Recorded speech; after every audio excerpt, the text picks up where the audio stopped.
Satgas BLBI terus mengejar para debitur dan obligor penerima bantuan likuiditas Bank Indonesia atau BLBI untuk memulihkan aset yang telah merugikan negara. Sejauh ini pemerintah telah mendata dan memanggil belasan nama yang diantaranya termasuk anggota keluarga terpandang di Indonesia. Seperti apa lengkapnya kita simak dalam Orang Tajir di Pusaran BLBI. Nah, setelah sebelumnya memanggil 4 debitur, pemerintah kini langsung memanggil 13 debitur sekaligus. Dan kali ini, giliran sejumlah nama anggota keluarga Bakri yang ternyata masuk ke dalam daftar, diantaranya ada Nirwan Dermawan Bakri dan juga Indra Usmansyah Bakri ya. Keduanya merupakan debitur bank penerima BLBI, yaitu Bank Putra Multikarsa dengan hutang mencapai 22,7 miliar rupiah sehingga mereka pun diminta memenuhi panggilan Satgas BLBI pada Jumat 17 September 2021 dan menghadap Ketua Pokja Penagihan dan Litigasi Tim C untuk menyelesaikan seluruh kewajibannya kepada negara. Nah, mungkin Anda sudah tidak asing lagi ya dengan keluarga Bakri yang ternyata juga dipanggil untuk melunaskan utang kepada negara. Ya, Nirwan dan juga Indra bersama dengan Abu Rizal Bakri, sang kakak tertua ini merupakan saudara kandung yang tergabung dalam grup Bakri.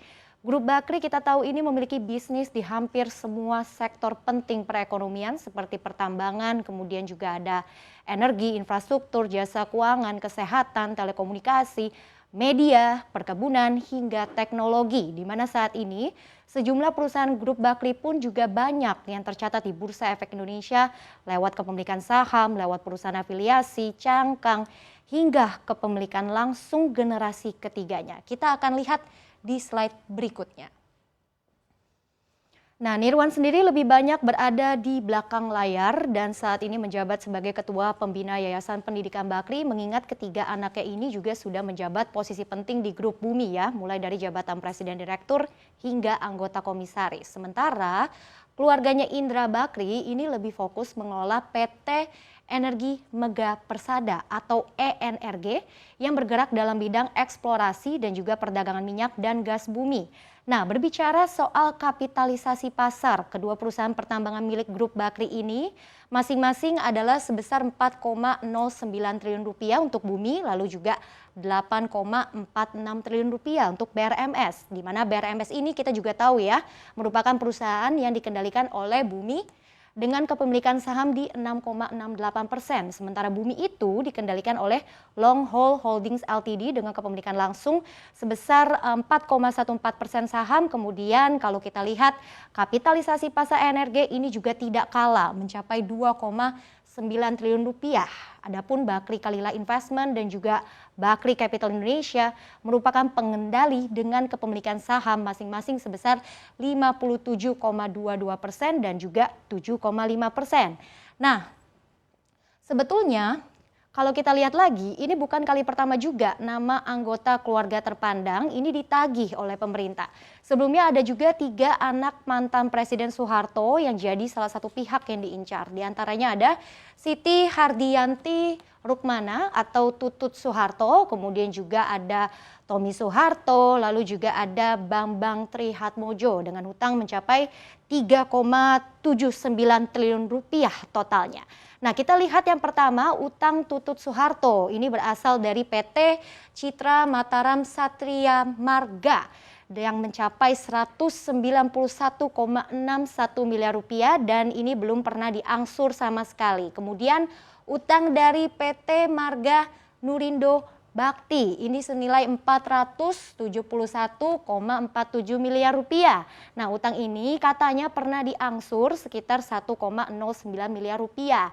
Dan yang terakhir ini juga ada lagi utang dari PT Citra Bakti Marga Tama Persada yang dilaporkan sebesar 14,79 miliar rupiah dan 6,51 juta dolar Amerika Serikat.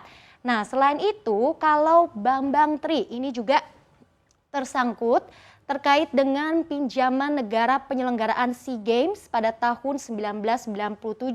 Saat itu Bambang bertanggung jawab menjadi ketua konsorsium mitra penyelenggaraan dengan teknis pelaksanaannya ini dilakukan oleh PT Tata Isani Mukti. Bambang diminta mengembalikan tagihan SEA Games yang membengkak sebesar 50 miliar rupiah dan juga ditambah bunga sekitar 5% per tahunnya. Lalu terakhir Satgas BLBI ini sudah memanggil Tommy Soeharto pada Agustus lalu. Kalau ini mengenai penyelesaian hak tagih negara dana BLBI senilai 2,61 triliun rupiah sebagai pengurus dari PT Timor Putra Nasional.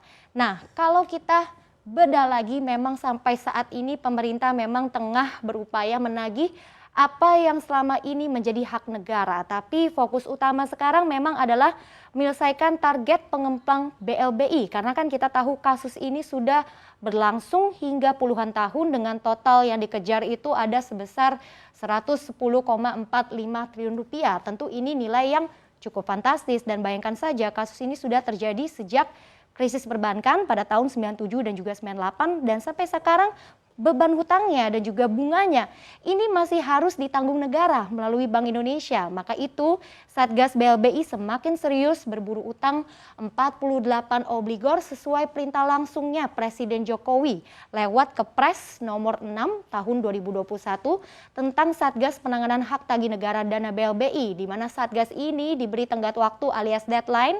Untuk tugas ini paling telat harus tuntas pada bulan Desember 2023. Tapi tentu hal ini bukanlah tugas yang mudah karena pemerintah mengatakan banyak sekali tantangannya ya, karena obligor yang diburu itu sebagian bukanlah orang sembarangan. Terus juga ada beberapa yang sedang berada di luar negeri dan bahkan sudah ada yang tutup usia. Namun begitu pemerintah menegaskan negara akan tetap mengejar dana BLBI hingga ke garis keturunan.